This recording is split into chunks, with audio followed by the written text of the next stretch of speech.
ప్రతి గృహము కుసుమఘరుల నిలయమే, ప్రతి హృదయం కుసుమఘరు నివాసమే.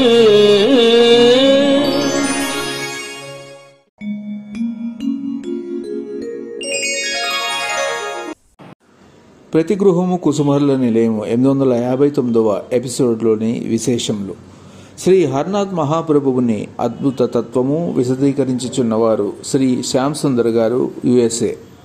ప్రతి గృహము కుసుమహరుల నిలయము 859వ ఎపిసోడ్కు స్వాగతం, సుస్వాగతం.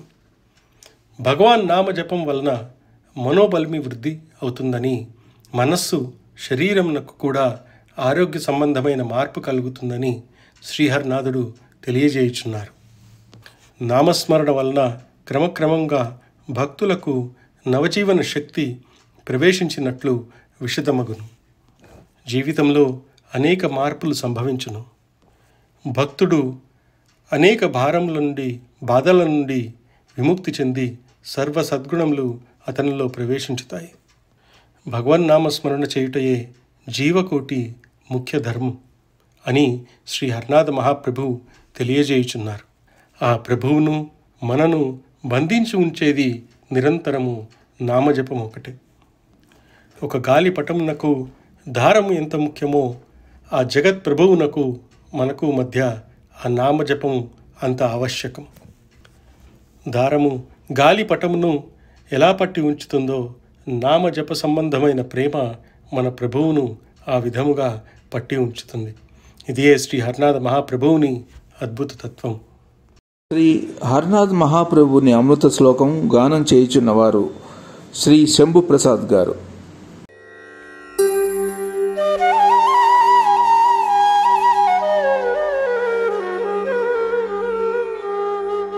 పుణ్యాత్మభిః పరమపాతకిభిః సమానం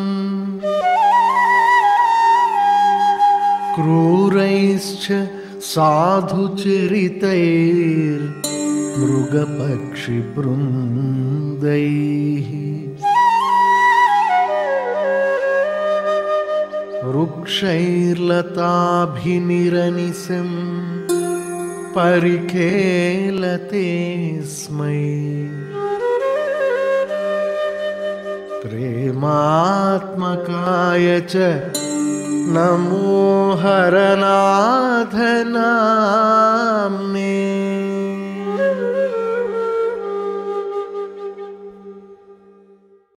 ఇంతటి మహత్తర కార్యక్రమమునకు తమ వంతు సహాయ సహకారములు అందించిన దాతలు, గుప్త భక్తులు, బెంగళూరు నివాసి అయిన శ్రీ రాజా దంపతులకు సకల శుభములు, ఆయురారోగ్యములు, ఇంకా అనేక కార్యక్రమాలకు సహాయ సహకారములు అందించే శక్తిని వారికి ప్రసాదించమని అవతారమూర్తులైన శ్రీ కుసుమహర్నాథులకు మా ప్రార్థన. భక్తులకు జన్మదిన శుభాకాంక్షలు. శ్రీ కుసుమహర్నాథ్ మిషన్ ఇండియా అధ్యక్షులు, నిరంతరం కుసుమహరుల సేవకు అంకితమైన భక్తుడు, తన గృహంను శ్రీ కుసుమహర్నాథ్ నిత్య సంకీర్తన ఆశ్రమంగా తీర్చిదిద్దిన భాగ్యశాలి, అనేక మందిరములు నిర్మించడంలో సహాయ సహకారములు అందించిన దాత శ్రీ వివిఎస్ బందకవి గారు, వీర వెంకట సత్యనారాయణ గారి 79వ జన్మదినోత్సవం 4/9/25 జరుపుకున్నారు. వారికి పుట్టినరోజు శుభాకాంక్షలు. వారికి, వారి కుమారులు, కుటుంబ సభ్యులకు సకల శుభములు కలుగజేయాలని రాధాకృష్ణ భిన్న స్వరూపులైన శ్రీ కుసుమహరనాథులకు మా ప్రార్థన. ప్రతి గృహము కుసుమహరుల నిలయము అనే ఈ మహత్తర కార్యక్రమమును ప్రారంభించుటకు కెమెరా, హార్డ్ డిస్కులు మొదలగు వస్తువులను అందించిన దాత USA వాస్తవ్యులు శ్రీ టి వెంకట శ్రీనివాసులు గారి జన్మదినోత్సవం సందర్భంగా 6/9/2025 వారికి శుభాకాంక్షలు. వారికి, వారి శ్రీమతి గారైన టి పద్మజ గారికి, వారి ముద్దుల బిడ్డలు చిరంజీవి ప్రణవ్, చిరంజీవి సౌభాగ్యవతి ప్రణీతకు సకల శుభములు, సరస్వతి కటాక్షము ప్రసాదించమని అవతార పురుషులైన శ్రీ కుసుమహర్నాథులకు మా ప్రార్థన. పాగల్ హరనాథ్ లేఖల విశిష్టత తెలియచేయుచున్న భక్తులు శ్రీ వైబి శేషగిరిరావు గారు పొదిలి. నా పేరు వైవి శాశ్వతరావు అని పొదిరి. ఇప్పుడు మన యొక్క వివరణ ఏంటంటే పునర్జన్మ సిద్ధాంతం గురించి ప్రభు ఏమి వివరించారు అన్నట్లయితే 4:2 ఏం చెప్పారంటే చూడండి, చాలా జాగ్రత్త చెప్పారు. ఇక్కడ కృష్ణలాల్ అనే అతను చాలా జబ్బుకు గురైనాడు, నరకం అనిపిస్తూ ఉన్నాడు. రాఘవల్లభ్ సీల్ ఇంకా చుట్టం అవుతాడు, చిన్నానే అవుతాడు కృష్ణలాల్ సీల్. ఈ భాగవత్ బాబా కూడా ఉత్తరం రాశారు ప్రభువుకి, ఆయన బాధపడుతున్నాడు తగ్గించమని. అప్పుడు ప్రభు వివరిస్తాడు, అద్భుతంగా వివరిస్తాడు. ఏమని వివరిస్తాడంటే ఆయన బాధపడుతుంది వాస్తవమే, ఆ విషయం నాకు తెలుసు, ఏం చేయగలం అంటూ ఏం చెప్పారంటే ఆయన ఆత్మ అనారోగ్యం పాలు, తీవ్ర అనారోగ్యం, పేదరికం, ఆయన మంచం ఊగులాడుతుంది, శరీరం ఊగులాడుతుందంటే అతను కృష్ణనామం చేస్తున్నాడు. అయ్యా ఎందుకుంటాడు ఈ యొక్క జీవి కటాకా ఇంత బాధ అనిపిస్తూ, అతన్ని బాగు చేయి, నువ్వు తీసుకెళ్ళు అని అనడం మంచి పద్ధతి కాదు. అలా చేస్తే ప్రభు అతనికి ఇవ్వాల్సినటువంటి రుసుము ఇవ్వడు. ఏమన్నా నాటక మధ్యలో ఆపేస్తే ప్రభు రుసుమిస్తాడండి? నువ్వు బాధపడుతూ ఉండాల్సిందే, అనుభవించాల్సిందే, నామం చేయాల్సిందే. నామం జీవి కర్తవ్యం, అందరూ చేయలేదు అంటూ ఏం చెప్పాడంటే ఈ నాటకములు తన కేటాయించబడినటువంటి ఈ పాత్ర నటించాల్సింది. ఆయన నటిస్తున్న జీవించుడా, ఈ బాధ ఆయనకేం కనపట్లా, మనం అనుకుంటున్నాం బాధపడి. చూడు ఎలా బోధ చేస్తున్నాడు. ఆయన ఆనందంగానే ఉన్న లోపల, పైకి మాత్రం చూస్తానికి బాధగానే ఉంది. ఆయన నటిస్తున్నాడు జీవించటంలా. జీవిస్తే ఈ దేహము ఇది ఏడుస్తాడు, నటిస్తున్నాడు. జాగ్రత్త చెప్పాను. నటించడం అంటే నటుడు నటించేటప్పుడు వాడికి ఒక సంసారం అది ఉంటుంది, ఇది పాత్రగానే భావిస్తాడు. మనం అలా పాత్రగానే భావించాలా? మన డైరెక్టర్ అనాలి, మనం నటించాలి, జీవించకూడదు. నటిస్తే స్పందన, జీవిస్తే రియాక్షన్. ఇది నాది, ఇది నా బంధం అనే యాక్షన్ చేస్తున్నాడు, రియాక్షన్ దాన్ని ప్రీతిఘటన వస్తుంది, మళ్ళీ జన్మ ఫారం అవుతుంది అంటూ ఆయన నటిస్తున్నాడంతే. అలా కాకుంటే నాటకం భగ్నం అయిపోతుంది. ఆయన నేను చేయలేని పాత్ర అంటే అట్లా భగ్నం అయిపోతుంది. కాబట్టి దాంతో ప్రభుని వద్ద నుండి ముట్టవలసిన వేతం ముట్టకపోవచ్చు. ఇప్పుడు మీరు యాక్షన్ ఒప్పుకున్నారు, చేయాలా, అగ్రిమెంట్ అయిపోయింది, చేయనంటే ఎట్లా? నీకు ప్రతిఫలం రాదు. ఈసారి 2 నాటకాల అవకాశం ఇవ్వరు. మనం అగ్రిమెంట్ అయ్యి వచ్చాం ప్రభు వద్ద, ఆ పని చేయాల్సిందే. తర్వాత ఈ నాటకం రాజుగాను, ప్రజలు ఒకరిగాను, మనిషిగాను, పశువుగాను, పక్షిగాను, క్రిమిగాను, కీటకంగాను ఏదో ఒక రకంగా వేషం ధరించి ఈ రంగస్థలానికి వస్తుంది. చూడండి, అది అన్ని కూడా వేషాలు అన్నాడు. రాజు నీ గొప్ప, ఆయన గొప్ప ఏం కాదు, అది ఒక వేషమే, పాత్రే. వేషం ధరించి వచ్చాము, నేను రాజుని, నేను పేదవాడిని అనుకోవద్దు, నేను ఇడ్లీలు అమ్ముతున్నాను, ఆయన చూడు బాగా సంపాదించి అనుకోవద్దు. తప్పు ప్రభుని నిందించినట్లు. ఎవరైనా నాటకం ఇచ్చాడు, డైరెక్టర్ ఇచ్చాడు, నేను ఇడ్లీ అమ్మటం ఏంటంటే అనొచ్చండి, నువ్వు ఒప్పుకొనిచ్చిన తర్వాత. కాబట్టి ఇది రంగస్థలము, ఈ world is a stage, we not display. జీవించకూడదు, జీవించాడు బాధపడతాము, అయ్యో నాకు ఇట్లాంటి పాత్ర వచ్చిందని. ఆయన అడిగాం తెచ్చుకున్నాం అనే జ్ఞానం ఉండాలి. ప్రభు కుంటివాడికి నటిస్తున్నాను, బాగుందా? ప్రభు ఈ చీర కట్టున్నాను, బాగుందా? అలా ప్రభుని మెప్పించడానికి జీవించాలి. కాబట్టి ఈ నాటకం పని అయిపోగానే, నీ పాత్ర అయిపోగానే వెనక్కి వెళ్ళిపోతుంది. అది చీటి చింపేసాను, వెనక్కి వెళ్ళిపోతుంది. అంటే మరణం అంటాం, దాన్ని మరణం అంటాం. అంటే తెర వెనక్కి వెళ్ళిపోతాం. అయితే మరణం అనేది ఒకటి మోస్ట్ ఇంపార్టెంట్ అండి. Death is a boon, no doubt. ఎలా డెత్ ఈజ్ ఏ బూన్? ఎలా అంటే ఇప్పుడు ఒకరికి రోగం వచ్చింది, తగ్గదు. ఫర్ ఎగ్జాంపుల్ ఎయిడ్స్ లాంటిది, వాడికి ఎంత నరకం అనిపించాలంటే చావు లేకపోతే, చిరంజీవికి ఎంత నరకం. కాబట్టి చావు ఉందనుకో, వాడు ఏమంటాడు ఇమీడియట్లీ తన నుంచి విముక్తి పొందాడు లేదా? డెత్ ఈజ్ ఏ బోన్, వరం అండి మనకు అది. ఇది దేవతలకు లేదు. వాడు అశ్వత్థామ చిరంజీవి, ఆయన బ్రతికి ఉండాలి, ఎన్ని ఇబ్బందులు పడుతున్నాడు. So death is A bone. Next మనం ఒక మార్పు అంటాడు. మార్పు అంటే ఏమిటి? నెక్స్ట్ ఇంకో నాటకం వెళ్ళిపోవచ్చు కదా. తర్వాత ఇంకో చిన్న ఉదాహరణ చెప్పాలంటే, అందరూ బతికుంటే మనకి ఇళ్ళు తిరుగుతాయండి, ఆస్తిపాస్తులు తిరుగుతాయండి, ఎంత గందరగోళం పట్టాం. సో ఇది బ్యాలెన్స్ చేస్తుంది సృష్టి, అందుకు మరణం అవసరం. సృష్టి ఏం చేస్తుంది? బ్యాలెన్స్. సో మరణం ఇచ్చే గొప్ప వరం. మరణం అనేది సృష్టి యొక్క పరిణామ సిద్ధాంతం. అందు సందేహం లేదు. సో ఈ నాటకం పూర్తిగా కానీ అంటే మనకి ఎంత ఆయుష్ ఉందో అంత ముందు ఇవ్వబడుతుంది. ఆయుష్ పూర్తి రాస్తేనే నీకు ఇక్కడ రానిచ్చేది. అందంగా పుట్టుగా మనం డిసైడ్ అయిన తర్వాత ఇక్కడికి వస్తాం, లేకపోతే రానివ్వం. అది కాబట్టి పని పూర్తిగా కానీ నీ నాటకంలో పాత్ర అయిపోగానే ఎట్లా వెళ్ళిపోతావో, నీ పాత్ర అయిపోగానే మనం ఏం చేస్తాం, వేషం మార్చుకుని వేరే గదికి వెళ్తాం, నేపథ్యం బ్యాక్గ్రౌండ్ అదే మనం అంటున్నాం అన్నారు. మళ్ళా వస్తూ ఉంటాం. ఇది నమ్మాలండి, చాలామందికి నమ్మకం ఉండదు. సో మీ యొక్క పుట్టుక మీ చేతులు ఉన్నాయి కాబట్టి మన జన్మ ఉందని చెప్తున్నాడు. శ్రీ హర్నాథ్ మహాప్రభు జరిపిన లీల తెలియచేయుచున్న భక్తురాలు శ్రీమతి నిర్మల గారు, నరసరావుపేట.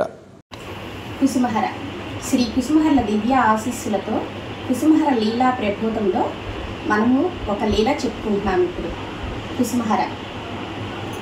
ఒకసారి కుసుమహరులు తన భక్త బృందంతో కలిసి భోజనం చేస్తూ ఉన్నారు. భోజన సమయంలో ఆయనకి సడన్గా తీవ్రమైన జ్వరం వచ్చింది. విపరీతమైన ఒళ్ళు నొప్పులు, జ్వరంతో ఆయన స్పృహ కోల్పోయారు. అక్కడ ఉన్న భక్తజనం అంతా ఇదేంటి సడన్గా స్వామివారికి ఇలా అవడానికి కారణం ఏమిటి అని ఆలోచిస్తూ స్వామివారిని తన శయ్య మీదకి తీసుకుని వెళ్ళి పరుండబెట్టి వారికి సేవలు చేస్తూ ఉన్నారు. కానీ ఆ తీవ్రత తగ్గలేదు. ఆయన ఆ జ్వర తీవ్రతలో బోధన్ బోధన్ అని కలవరిస్తూ ఉన్నారు. అక్కడ ఉన్న భక్తులందరూ ఈ బోధన ఎవరు అని ఆలోచిస్తూ ఉన్నారు. ఈలోగా అక్కడికి ఒక వ్యక్తి వచ్చాడు. ఒక వ్యక్తి వచ్చి మన హరుని చూస్తూనే, ప్రభు నా వల్ల మీకు ఇలా జరిగిందా అని కేకలు వేస్తూ అతను స్పృహ కోల్పోయాడు. ఈ భక్తగణం అంతా ఏంటిది, ఎవరితను, ఎందుకు ఇలా స్పృహ కోల్పోయాడు అని అతనికి సపర్యలు చేయక కొంత సమయానికి అతని స్పృహలోకి వచ్చాడు. అతనిని వీళ్ళందరూ అడిగారు, ఎవరు నీవు, ఎందుకు ఇలా కలవరిస్తున్నారు బాబా, నీ గురించా ఏంటి అని చెప్పేసి అడుగుతారు. అప్పుడు అతను తన గురించి చెప్పడం ప్రారంభించాడు. నేను ఒక బిచ్చగాడిని, నా పేరు బోధన్, నేను దక్షిణ భారతదేశవాసిని. నేను ఎల్లప్పుడూ నిరంతరము మన బాబా ధ్యానంతో ఆయన నామంతో గడిపేస్తూ ఉండేవాడిని. నాకు ఎవరూ లేరు, నేను ఒక అనాథను. బాబాని దర్శించాలనే కోరికతోటి నేను దక్షిణ భారతదేశం నుంచి ఇక్కడికి రావటం జరిగింది.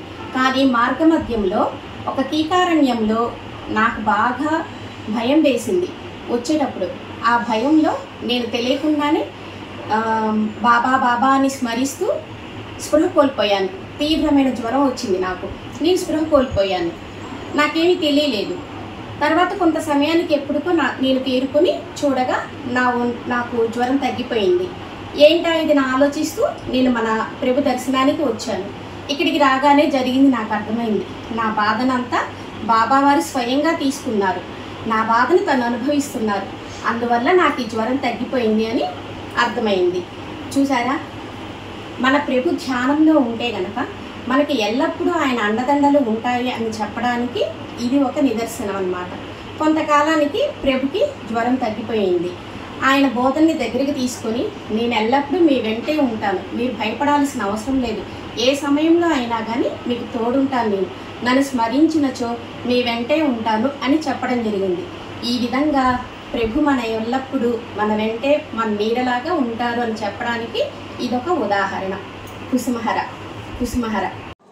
శ్రీ కుసుమహర్నాథ్ నామం గానం చేయుచున్న భక్తులు శ్రీ కె నాగేశ్వరరావు గారు, అనకాపల్లి.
శ్రీ హరనాథ్ మహాప్రభు జరిపిన అద్భుత లీల విశదీకరించుచున్న భక్తులు శ్రీ హరకిషోర్ గారు, హైదరాబాద్. శ్రీ కుసుమహరనాథుని అద్భుత లీల. నా పేరు హరకిషోర్. సర్వరక్షకుడు అనే లీల వినండి. 1918వ సంవత్సరంలో హరనాథుని సాన్నిధ్యంలో పూరి ఆశ్రమంలో రోజులు ఆనందంగా గడుస్తున్నాయి. ఆ ఆనందానికి కారణం ఏమిటంటే భక్తులతో కలిసి ఠాకూరు జలక్రీడల్ని ప్రదర్శించడం. అక్కడ భక్తులందరిలో సత్యాచరణ్ అనే ఒక భక్తుడు ఉన్నాడు. తను కూడా భక్తులందరితో కలిసి అక్కడ జలక్రీడల్లో పాల్గొనాలనుకున్నాడు. కానీ సత్యాచరణ్కి ఈత కొట్టడం రాదు. పైగా సముద్రం అంటే విపరీతమైన భయం. అలా గట్టు మీద నిలబడి చూస్తూ ఉండిపోయాడు. కానీ ఠాకూరు అతని మనసులోని భావాన్ని గుర్తించి, నాన్న, రేపు నీవు కూడా స్నానం చేయడానికి రా అని చెప్పాడు. మరుసటి రోజు మళ్ళీ సముద్రం దగ్గరికి వెళ్ళారు భక్తులందరూ. కానీ సత్యాచరణ్ మాత్రం భయపడుతూ గట్టు మీదే నిలబడ్డాడు. ఠాకూరు సత్యాచరణ్ని చూచి ఆ లోపలికి అని పిలిచాడు. కానీ సత్యాచరణ్ భయపడి అక్కడి నుంచి పారిపోయాడు. ఠాకూరు సత్యాచరణ్ని పట్టుకొని వెంట తీసుకొచ్చాడు. సత్యాచరణ్ ఠాకూర్ కాళ్ళ మీద పడి వేడుకుంటున్నాడు, నాకు చాలా భయం సముద్రం అంటే, నేను రాలేను అని చెప్పి. ఠాకూరు సత్యాచరణ్తో అన్నాడు, నేను ఉండగా ఈ సముద్రం నిన్నేమని చేయగలదా అని అన్నాడు. అలా సత్యాచరణ్ ఠాకూర్ కళ్ళల్లో చూడగా ఒక అద్భుతమైన కాంతి కనిపించింది. ఆ కాంతి చూసి ఠాకూర్ చెయ్యి పట్టుకొని సముద్రంలోకి వెళ్ళాడు. అలా ఏదో మంత్రం వేసినట్టుగా పెద్ద పెద్ద అలలు వచ్చే సముద్రం ప్రశాంతంగా మారింది. అలలన్నీ ఆగిపోయాయి. అలా సత్యాచరణ్ ప్రశాంతంగా అక్కడ ఠాకూర్తో ఇంకా భక్తులతో స్నానం చేసి మళ్ళీ తిరిగి బయటికి వచ్చాడు. అలా బయటికి తిరిగి రాగానే మళ్ళీ పెద్ద పెద్ద అలలు రాసాగాయి. ఇలా హరనాథునికి సాటి లేనిది ఏదీ లేదని నిరూపించాడు. ఇది హరనాథుని యొక్క ఒక అద్భుత లీల. సంకీర్తన చేయుచున్న భక్త బృందం శ్రీ ఈశ్వర్ కుమార్ బృందం, హనుమకొండ. जय हरनाथ जय कुसुम कुमार जय, जय हरनाथ जय कुसुम कुमार जय, जय हरनाथ जय कुसुम कुमार जय, जय हरनाथ जय कुसुम कुमार जय, जय हरनाथ जय कुसुम कुमार जय, जय हरनाथ जय कुसुम कुमार जय, जय हरनाथ जय कुसुम कुमार जय, जय हरनाथ जय कुसुम कुमार जय, जय हरनाथ जय कुसुम कुमार जय, जय हरनाथ जय कुसुम कुमार जय, जय हरनाथ जय कुसुम कुमार जय, जय हरनाथ जय कुसुम कुमार जय. శ్రీ హరనాథ్ మహాప్రభు జరిపిన లీల తెలియచేయుచున్న భక్తురాలు శ్రీమతి గజలక్ష్మి గారు, USA. మాత ప్రభుకి జై, మాతృ శ్రీ కుసుమ కుమారి దేవికి జై. హరలీలని మనం అర్థం చేసుకోవడం చాలా కష్టం, దాన్ని వివరించేది కూడా చాలా కష్టం. ఎంతో మనము ప్రభు సాన్నిధ్యంలో ఉంటూ అన్నీ తెలుసుకుంటూ ఉంటేనే అర్థం కాదు. ఇప్పుడు మనము ఒక ప్రభు లీలను మనందరూ ఆలకిస్తాం. కుసుమరుడు బొంబాయికి వచ్చినప్పుడు సేట్ ద్వారకాదాస్, కళ్యాణ్ దాస్, భవంతి కృష్ణకుంజలో బస చేసేవాడు. కంబోల్జా కుటుంబ సభ్యులను తరచు పిలిచేవారు. కంబోల్జా అనే ఆయన ప్రభు భక్తులు. ప్రభు ఆయన్ని తన దగ్గరకు రప్పించుకున్నారు. దివ్యహరిణి సాంగత్యం, చర్యలు, కదలికలు ఆసక్తితో, భక్తితో గమనించేవారు. ప్రభు భక్తులు ప్రభు సాంగత్యంలో ఉన్నప్పుడు ప్రభు చర్యలను వాళ్ళు గమనిస్తూ ఉంటారు. ఒక్కొక్కసారి భక్తి ప్రసంగాలు రాత్రంతా నడిచేది. వందలాది భక్తులు ముక్తులై వినేవారు. కాలం, స్థలం, వ్యవధులు గమనించకుండా నవనీత ప్రియుడైన హరుడు మాట్లాడేవాడు.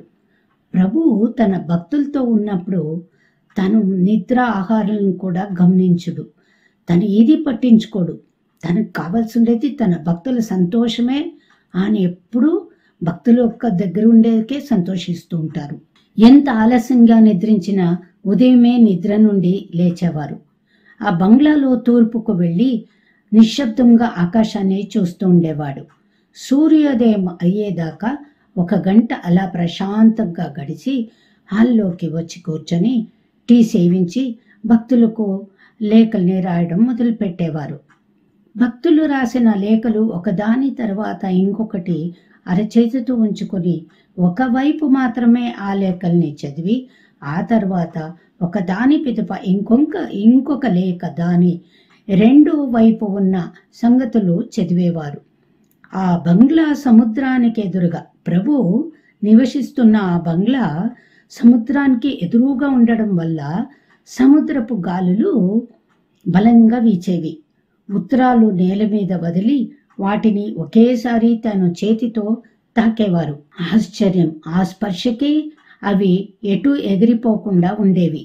హరుడు వాటిపైన పేపర్ వెయిట్ ఉంచుకోవడం కూడా విశేషమే అని అవి ఎగిరిపోతాయేమోనని ఒకసారి డాక్టర్ కంబోల్జా గారు లేఖలు ముట్టుకోగానే సముద్రపు గాలి తాకిడికి అవి అటు ఇటు ఎగిరిపోసాగాయి. అప్పుడు ఠాకూర్జీ, కంబోల్జా, నాయన, నా లేఖలు ఎందుకు ముట్టుకున్నావు? వాటిపైన పెట్టాను నేను, బరువు ఎప్పుడో అన్నారు. వాటి మీద ఏ బరువు డాక్టర్కి కనిపించలేదు. గాలి బలంగా వీస్తున్నా ఆ లేఖలు ఎందుకు ఎగిరిపోలేదునని డాక్టర్ ఆశ్చర్యపడుతూ హరలీలను దర్శించి ఆనందించారు. ప్రభు తన భక్తులకు తన లీలను అప్పుడప్పుడు చూపిస్తూ ఉంటారు. అది అర్థం చేసుకునేకి మనకు చాలా కష్టము. ప్రభు లీలను అర్థం చేసుకోవాలంటే ఎంతో పవిత్రంగా ఉంటేనే అర్థమవుతుంది, కానీ లేకుంటే అర్థం కాదు. అందుకే ప్రభు కంబోల్జా గారిని తన దగ్గరికి రప్పించుకొని తన దగ్గర ఉంచుకొని తనకు ఈ లీలను చూపించి ఇంకా ప్రభు పైన ఎక్కువ నమ్మకం కలిగేటట్లు ప్రభు చేసి ఆయన ఆనందపరిచారు. జై కుసుమహర. శ్రీ కుసుమహర భక్తకోటికి చిరపరిచితులు, నిరంతరం శ్రీ కుసుమహరనాథుల సేవకు అంకితమైన భక్తుడు, శ్రీ కుసుమహరనాథుల తత్వము, లేఖలు ప్రచారం చేయుట కొరకు శ్రీ కుసుమహరనాథుల మాసపత్రికను అనేక సంవత్సరములు కొనసాగించిన మానవతామూర్తి, తన గృహంను శ్రీ కుసుమహరనాథుల మందిరముగా తీర్చిదిద్దిన గొప్ప వ్యక్తి శ్రీ ఎం జగన్నాథరావు గారు 5/9/2025 రోజున తాను నిరంతరం సేవించుచున్న శ్రీ కుసుమహరనాథుల సన్నిధికి చేరుకొన్నారని తెలియచేయుటకు చింతించుచున్నాము. వారి ధర్మపత్నికి మరియు కుటుంబ సభ్యులకు మనోధైర్యమును ప్రసాదించమని దేవదేవులైన శ్రీ కుసుమహరనాథులకు మా ప్రార్థన.